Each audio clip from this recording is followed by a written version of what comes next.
on Ukraine and the sanctions against Russia, because there's been these wide-ranging sanctions. I mean, how effective do you think those sanctions are?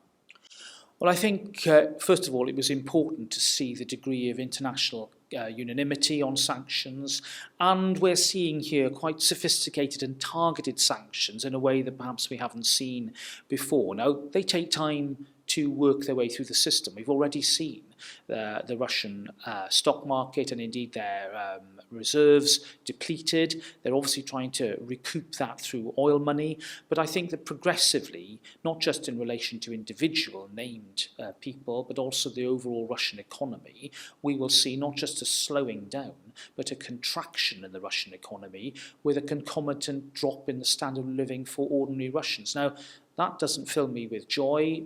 This isn't a quarrel we have with ordinary Russians. This is about Putin and his cronies and their behaviour.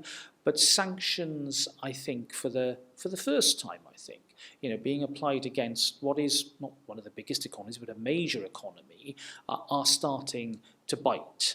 And I think that for those who say, well, it's insufficient, I think that what we have to do is constantly review them and ramp them up where we think there are areas which we haven't adequately covered. And I've seen a progressive tightening of the screw by not just the British government, but by governments across the West in order to make sure that the stranglehold on Russia is not weakened.